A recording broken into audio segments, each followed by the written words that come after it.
Hi, I'm Rebecca McGuire. I tried to get my slideshow to go up to my TV. It would not work.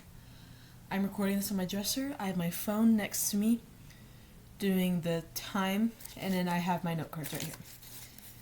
Alright. Martha Stewart, America's first ever self-made female billionaire. If you learn something new every day, you can teach something new every day. Martha Stewart. Martha Stewart, although highly respected by a lot of people, has had a somewhat controversial past. She has been seen as a wealthy, outspoken woman, and today we'll learn about how she became the world's first self-made female billionaire. Pose for the Vogue, moved to the music, Madonna. Martha Stewart was born on August 13th, 1941, in Jersey City, New Jersey. She grew up in a Polish household, so there's a lot of normative things and that would be stereotypical in a Polish household that she had to do as a child growing up. She was one of 6 kids in a very big family, and she's the second oldest of her family within her siblings. She worked as a babysitter for the baseball team Yankees for their kids. She started doing this whenever she was 10 years old, and she only did this to make some pocket money because of how much money her family had, but she was just doing it to have some pocket money for herself. How she learned to cook and can from her family at a very young age. Since she did grow up in a Polish household, she was expected to do the cooking cleaning when she was young. These were all considered traditional in the household that she grew up in. Her mom taught her how to cook and sew, and then her grandma taught her how to can and preserve. At a very young age of 3 is whenever her dad taught her how to garden. And all of these things that she was taught by her family, she ended up using within her magazines and her media empire that she ended up creating, and her cookbooks as well. How she joined the industry. Dreams do come true in New York City, I suppose. She started modeling at the age of 13, and then she paid her college tuition by the money from these modeling gigs that she did throughout her college career. And in college is wherever she ended up meeting her first husband, who was a law student at the time, and they had their first child together. She worked as a stockbroker on Wall Street after this, and then after graduating college with degrees in history and architectural history. Here's where she learned how to start her business. She then left this job to start a catering business from her own kitchen in her home that she had at the time. The recipes that she used for this catering business would end up being the recipes that she would be using inside of her cookbooks and magazines that she produced.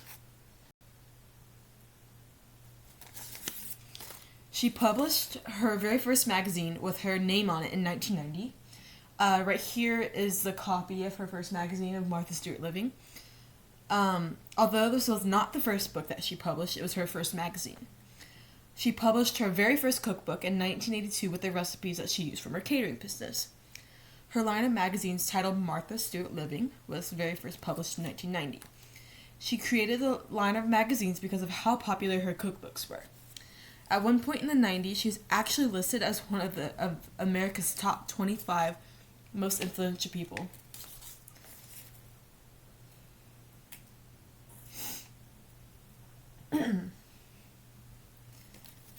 She has essentially created her own media empire since then.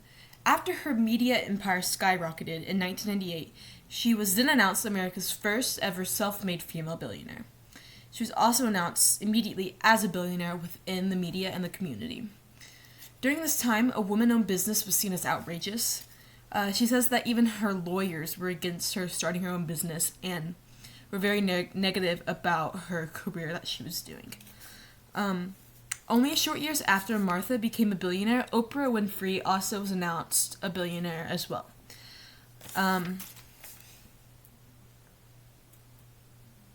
Okay.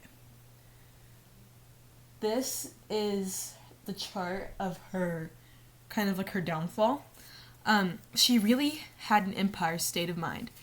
how Martha Stewart was declared her title, and her obstacles that she did face going forward. After being titled the first self-made female billionaire, only a few years later she was announced to no longer be a billionaire. Not only did this happen, but her stocks also went down by tenfold in the market. Oh, this is the last slide. Oh. Okay. Sorry about that.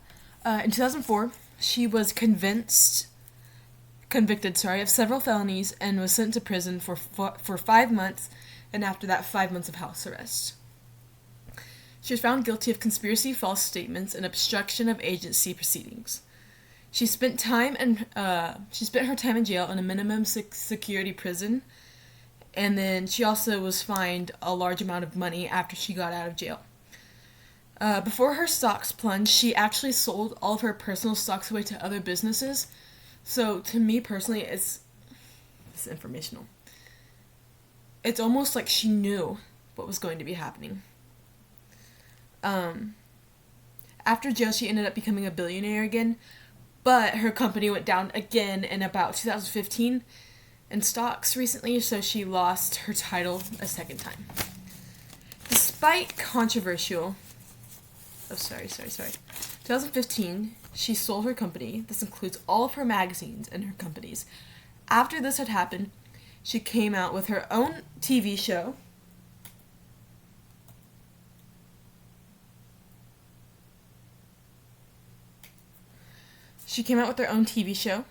And now she's seen by more generations than she had been before.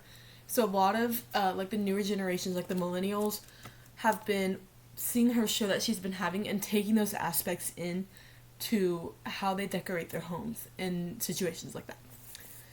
But recently she has opened up her very own restaurant. It's her first restaurant that she's had. Despite controversial... Her career really was a roller coaster, but she did make a name for herself. First ever self-made female billionaire, Martha Stewart became an influential figure to women during the height of her fame. She made a huge wealth of her career from a young age and shared her knowledge of what she had learned growing up with others across the world.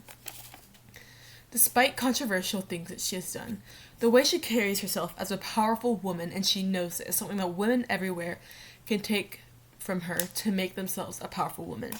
She really is the definition of a girl boss.